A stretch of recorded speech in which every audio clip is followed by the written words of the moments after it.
The lyrics project throughout the dark maze of hallways, echoing like a summoning chant from another realm just beyond the mortal veil. Cold, smooth walls carry the challenge to all of the worm-infested silent inhabitants. The lone terror nigh is the only visible entrance, feeling her heartbeat rise up into her throat. "The fuck are you doing?" she whispers to herself. "This is a no-win situation for you. Power on or not, you're probably gonna die." The distant cacophony of roaring, sloppy feet slapping the ground is now heard, growing ever closer like an incoming tide. "You don't want to die, right? Tell me you don't," she urges, searching every corner of her mind for an answer. It's not until the first of the tumbling monstrosities comes stumbling around the corner to her does she find it. It's a cold feeling, an empty void. Kind of like a barren shelf on a wall where something important should be, but instead, anything you try to place there just slides right off, over and over again, no matter which way you turn or twist it. The shelf is just so warm compared to all the others around it. It's off-kilter because the screws holding it to the wall have been ripped out and pushed back into place so many times. There's nearly no traction or security to the wall whatsoever. It's been so long. Simone can't even remember what's supposed to be on the shelf in the first place. However, one thing is more than clear. "Oh, you just don't care. When did that happen?" "Nah, who am I kidding? I know." The terror flies her cold rapidly into the charging crowd, watching the mobile termite mounds crumble as searing plasma scorches through like shooting stars of defiance. She lays down the fire, disregarding the overheating the poor pistol starts to undergo. Plumes of confetti-like flakes of dried flesh plume into the narrow passageway, giving her helmet's sight-enhancing features a little trouble. Gritting her teeth, Simone carries on blasting away at the mounting foes, gradually losing the range advantage. "But you're not going to die here. Not yet. Not till you make it count," she orders herself, as her mind abandons the empty motivation of self-preservation for another. There's a shelf right next door. It's a brand new one, and it's so beautiful in its construction as well. More stunning than anything else in this room, that's for sure. In addition, it could bear the entire universe upon it if need be. However, the seemingly mundane items resting on it now might well be the universe. There's a small folded blanket that, despite the size, is warmer than a summer sunshine and softer than cashmere. Next to it is a music box. The sounds that come from it are wonderful. Not quite music, but it always somehow gives the direction to a centre of a storm. A life-saving reprieve before the shit kicks up again. Finally, there's a necklace atop a thick fairy tale storybook. The gleaming red gemstone attached to gunmetal chains is a reminder. It keeps watch over the room, always present to show that it's always there, even when the lights go out. Seeing the end of her plasma cold glow like it's fresh from a smithy's forge, Simone gives it a break and ignites her crystal arm blades. She stands her ground, even as a bigger husk, barrels through its king, comes charging up. What was once a Dillo rams right into the Terran, smashing her up against the clear wall of the lab. She stabs and cuts at the monstrosity, but the sheer girth of mass provides too much to slice through before it crashes her once again into the wall. Even through the still blasting music, she can hear the crinkle of webbing damage behind her. The worm-writhing Dillo then clasps one of the thick walking graspers around Simone's head, eager to twist the protective helmet free. Blinded from the action, Simone swipes up at the limb to possibly sever it. However, as there's a slight crackling from around her neck, she decides to activate her suit's exterior decontamination process as she thrusts her elbows back into the wall with all her augmented might. Like a blast from a compromised decompression chamber, the Terran flies back into the room, with the creature toppling over even further. Wasting no time, she rolls and launches herself at the recovering opponent. Swiping her still searing Colt from her hip, she jams the end into the clavicle and pulls the trigger, incinerating the bastard from the inside out. Before she can watch the crumbling, she turns around to face the horde piling in from the shattered remains of the wall. With a quick slash, she lobs the head clean off from the first to approach, seemingly to greatly limit the functionality of the still aggressive husk. Thankfully, it only takes a firm kick to its centre mass to crumple it into useless pieces. Then something happened that Simone did not expect. The lights came on. If it wasn't for her auto-correcting helmet's vision, she would have been blinded by the polished white walls being lit up. However, this doesn't bother her foes either, it seems, as they press onto her. A wave collectively piles onto her from the front and side. Struggling to maintain balance, she feels her left arm become completely immobilized for the combined might of the pack. Graspers, limbs and mouths of all sorts cling and start to drag her lower to the ground. Despite her empowered state, the strength of the many have alarmingly already matched it, and there's plenty more piling on. Mastering her free arm, Simone jabs her blade into the side of the mess and screams out in exertion as it cleaves through the collected masses. This gives her enough edge and leverage to begin to pull away and move back. Unfortunately, like hands raising from the depths of hell itself, many undamaged graspers still clung to her lower legs. The Terran falls back and desperately tries to squirm and kick away free, However, before she can find success, the storm comes down upon her prone body like a tidal wave. Her vision is flurs of darkness, desiccated flesh, and the deadpan faces of what were once people. She roars and bellows, slashing her arms and kicking her legs to little effect. Eventually, all of her limbs are compressed to the floor, completely overpowered. Before the prime creatures can focus on breaking seals, she activates her suit's total lockdown mode. Usually meant to stop the vacuum of space from a broken seal, Simone finds this to be a suitable function as well, although it also locks up most of her joints. It's not like she has much other chance of moving at this point anyways. The suit crimps around her body, making the experience an unpleasant but not unbearable one.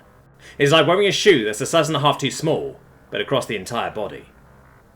Before an additional internal face shield comes down to block her sight completely, she sees nothing but thousands upon thousands of venturing worms.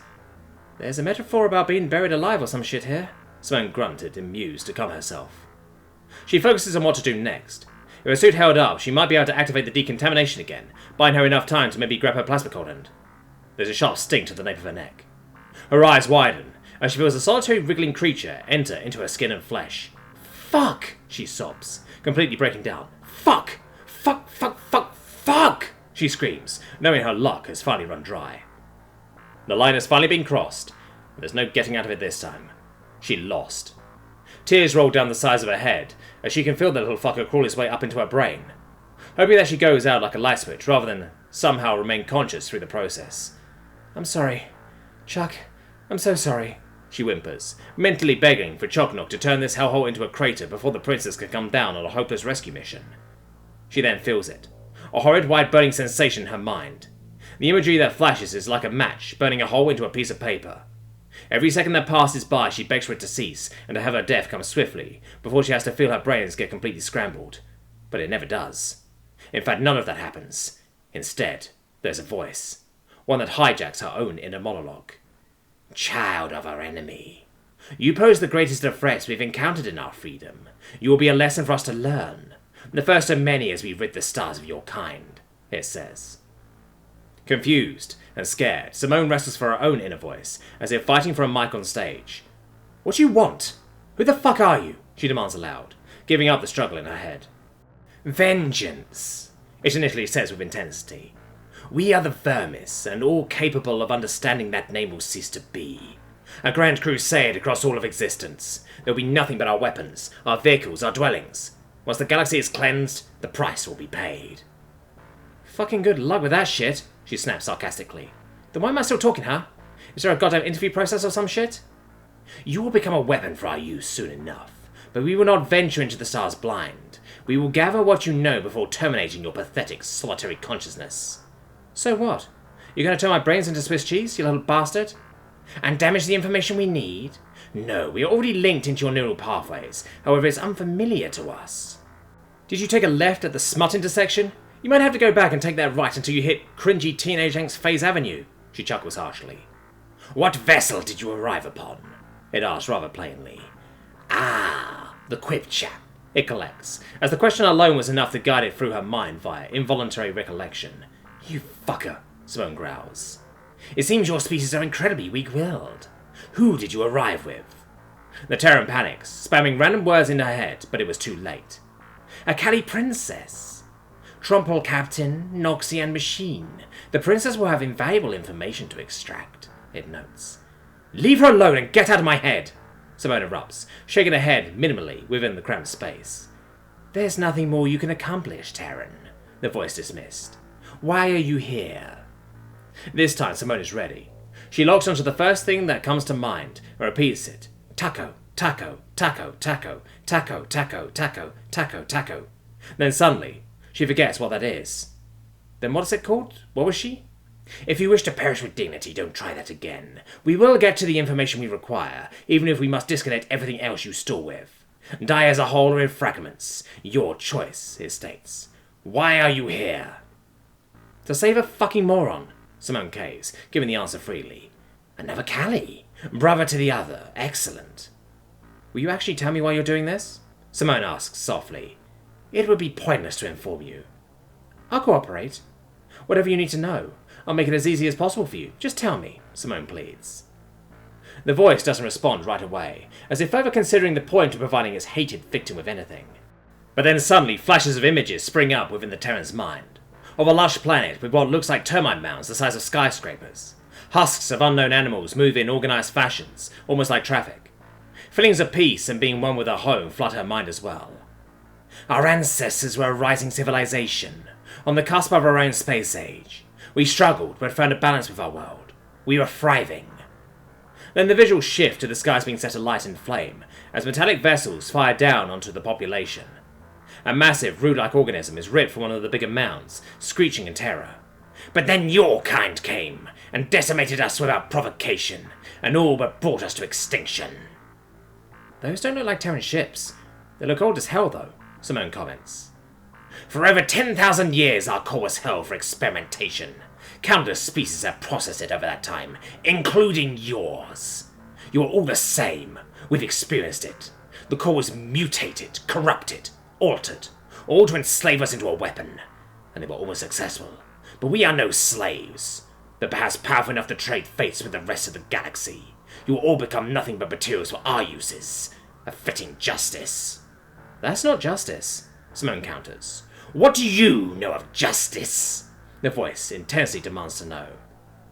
You're the one rooting from my brain, Simone utters, thinking back to the operation that destroyed her. She forces herself to recall all the feelings she felt, to fully put herself back in that mindset. The overwhelming stress of the brain makes it simple to fall into it. Your kind does the same to themselves. The trauma to your neural system here is significant, but minimal compared to our suffering that lasted for over 10 millennia, it counters. Sure, but that doesn't mean that I don't know what justice is. And I know what a corrupting, deep-seated anger is. I spent years of my life giving in to that shit, and guess what? It solved nothing. Instead, I ended up fucking myself even more. I eventually started fucking all kinds of women to feel something, anything else. One of them turned me on to one of the most addicting drugs for my people. Seeing the damage from that too, right? No matter how many stem surgeries I went through in recovery, brain cells don't just get fixed. That addiction cost me the first group that gave the slight fuck about me. I got clean, but I only ended up replacing it with alcohol. Point is, I only started getting better when I put my purpose elsewhere, to overcome this shit in my head, and not let it control me.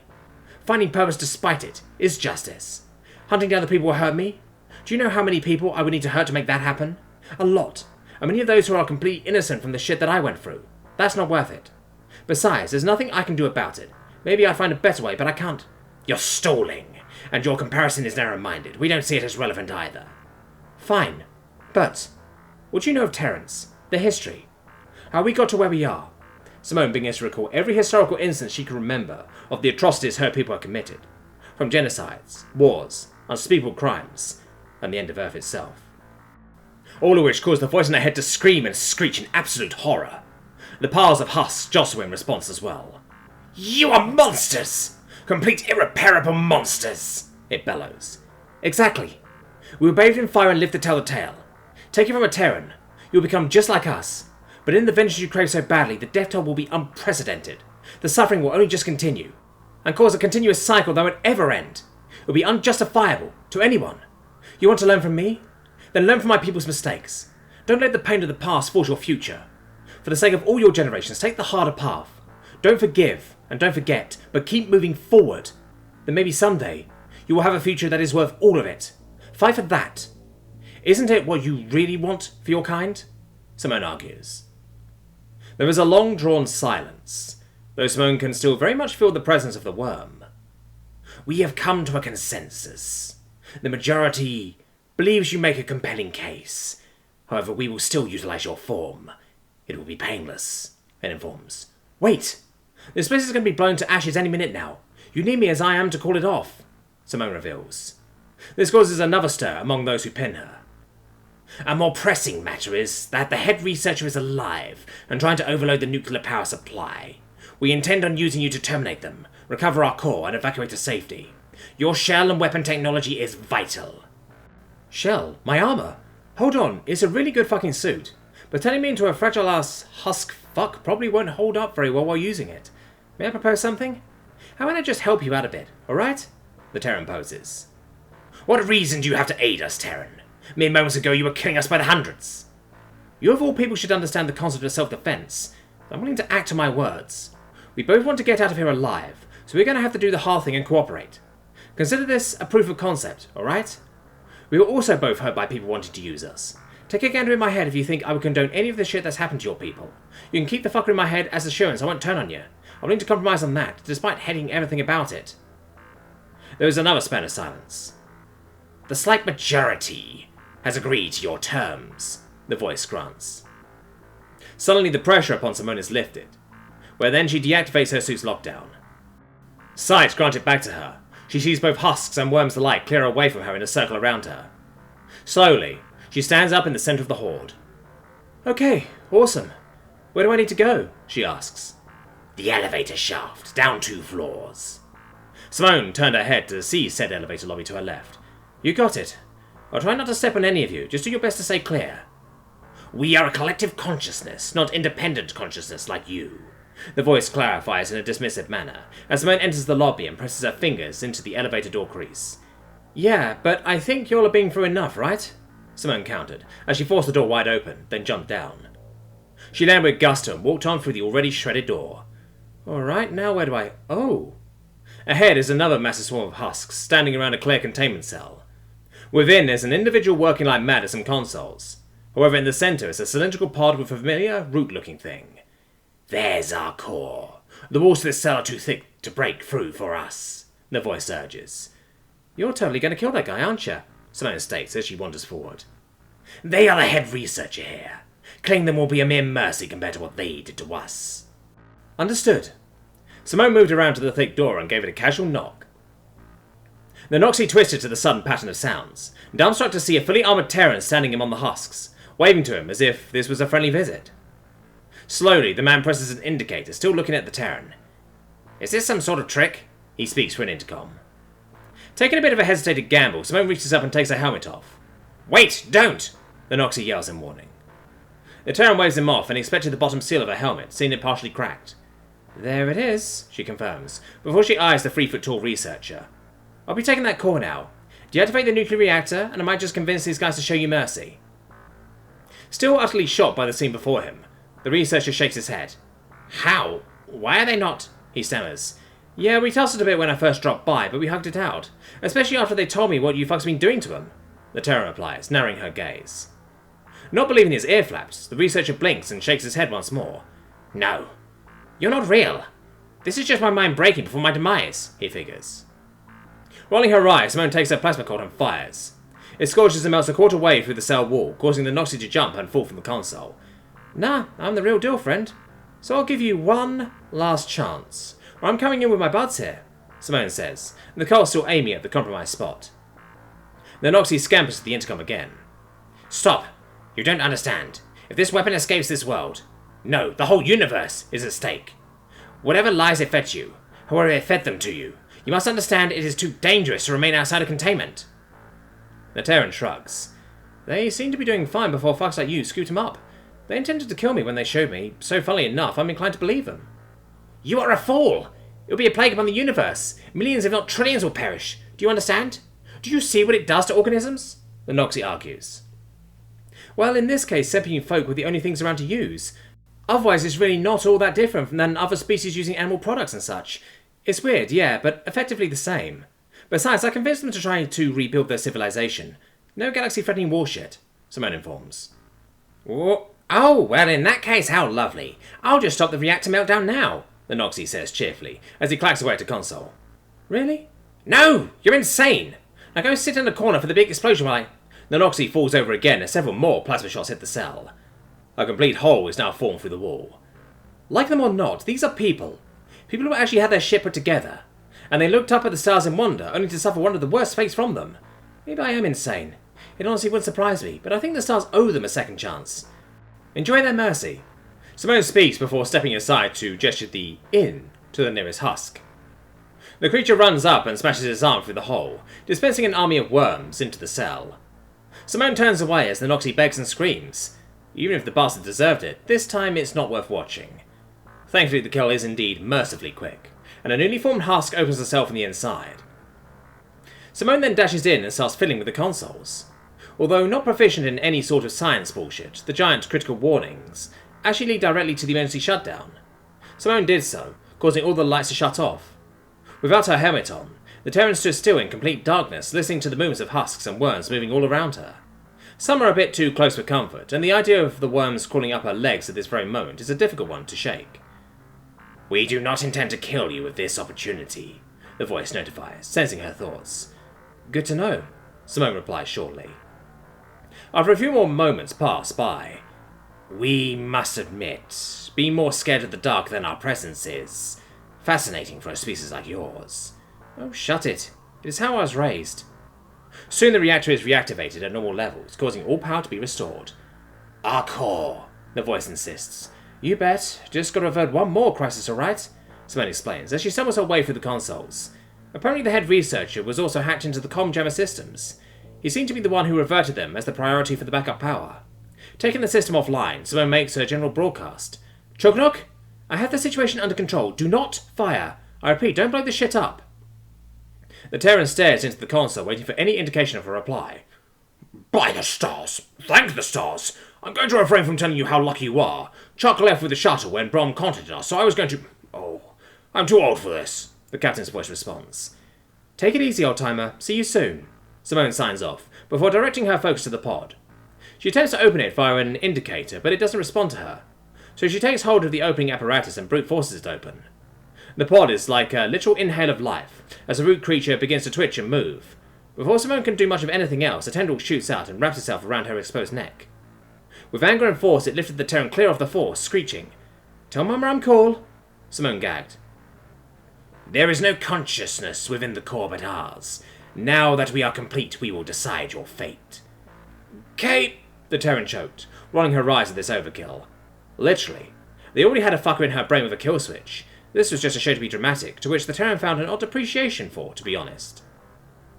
After a concerning amount of time of being left hanging, Simone's eyes open wide when she sees the worms begin to kill each other. A whole goddamn war actually starts to rage, on her boots and even within the husks just standing around. A few even topple over. By the time the fighting seemed to cease, Simone felt rather lightheaded. "It's been decided," the voice speaks up, unbothered. Unable to expend much air, Simone nods. "There was no majority, so the contradicting lines of reason could not come to a consensus. Thus we had a debate, the first in over 10,000 years. In the end, we've decided to allow you to leave with your life," the voice notifies, as the root thing lets Simone down calmly. Simone coughs a bit as air returns to her, as she shuffles around looking at the carpet of dead worms. "All that for little old me?" she asks skeptically. "Among other matters, it was also deemed that our species owes you. We will grant you a single favour, however that favour will be on our terms, when we deem it appropriate." "That's cool, I guess. Thanks?" "No, Terran. Thank you for your assistance. Now, please evacuate our new planet." Then the presence disappears, and there's another sting from the back of her neck. Simone cups her hand under the sting and catches the bloody co-pilot. She looks over the thing in her hand before settling it on top of a nearby husk. "You better not have laid eggs in my brain, I fucking swear," she murmurs, noting to have Dave do extensive scans when she gets back. "Terran!" Brom calls out from the trees, as Simone steps back into the dimming sky from the facility. "Huh? I see your luck held out," she states, in an exhaustive manner as she walks past him. "A few close calls, but your diversion was incredibly effective. I overheard what you said to Captain Choknok. Did you seriously say them all? I find that rather hard to..." Brom begins to rant before he catches the Terran's death glare. "I'm good at what I do," she growls. "Oh, alright. Certainly better than me in any case." "If you're trying to play nice, you're chopping up the wrong tree," Simone says, suddenly looking around her with a concerned expression. The sound of a shuttle soars ahead and begins to descend several hundred meters out. Regardless of who is in that shuttle, it is salvation. Brom skipped ahead, quickly making his way to the landing zone. Eventually he breaks into a clearing to see an armed Callie standing in wait. When she sees him, she approaches him in kind. Before Brom can decide on any form of verbal greeting, Chuck's horned head cracks into his finally, and with ferocity. Running back from the Callie's challenge, the smaller of the two falls back on the ground. "You absolute fool! By Clat's sins, Brom, what in all the moons in our sky is wrong with you?" Chuck demands in their native tongue, as she stands over her brother, circling him. "How could you possibly think I would help our father murder our entire family? I am burning with guilt, but you know what I advocated for. Father abused his power to such a degree that no one could have possibly predicted it." Brom attempts to stand back up, But before he can manage it, Chuck's horns come down once more with vengeance, sending him back down. And furthermore, I'm insulted that you would even believe I would harm my only remaining family member. You're my brother, Brom. I thank the stars and moons every waking minute that you survived. And don't you get me started on your attempts to lead a full-blown civil war. Have enough of our people died, Brom? Our family's legacy needs justice, not streaks of blood and weapons fire. Is that how you want to be remembered? The prince that brought death to our people? What happened to my sweet brother, who was stealing me raver sweets from the kitchens? How could he think I was such a monster? She finishes. Brom sits up with his head to the ground. The same thing that happened to a loyal son who looked up to his father, he utters softly. Get up! We'll talk of this later. Speaking of causing death, Simone risked everything to get you out of there. Where is she? Chuck asks, looking for the trees, attempting to spot Simone's bold armor. The Terran? She was right behind me, Brom says, as she finally gets back up on his hooves. Simone! Chuck calls out, to no answer. Simone! The princess looks to her brother. Lead me exactly to where you came from. Now! If your Terran is silent, it's for a good reason, he protests cautiously. That is an order, Brom. Let's go, Chuck says, checking the safety on her pulse rifle. Brom hesitates, but complies and leads her back. Since when do you know how a pulse rifle works? Brom asks. Since when do you try to kill your little sister? Chuck snaps back, shutting him down from speaking further on the matter. After gradually working the way back, Brom eventually halts and looks around. We stood right next to each other right here before I ran to the shuttle, he informs. Chuck glances around with her head on a swivel, her worried eyes catching a flash of white and orange in the distance. In a mad sprint, Chuck leaves her brother behind. As she approaches, the one piece of orange and white turns into several. In fact, she discovers all of Simone's new armor scattered all around as if hatefully discarded. Simone! Chuck calls out in a voice she didn't know she had, her heart's now in full panic. When there is still no reply, she leans down and picks up the helmet, and slowly falls to her knees. Brom catches up and observes the scene. She can't be far. It hasn't been very long for her to just run for it, he notes. She didn't run, Chuck chirps angrily, before getting back up to look around for any possible nearby landing zones. Chocknock, keep a scan for any departing ships. Brom tilts his head at the helmet Chuck held like a cherished newborn, seeing a still wet crimson trapezoidal marking on his forehead. His eyes flash in sudden recognition. Oh. I think it's time to search for a replacement Terran, sister,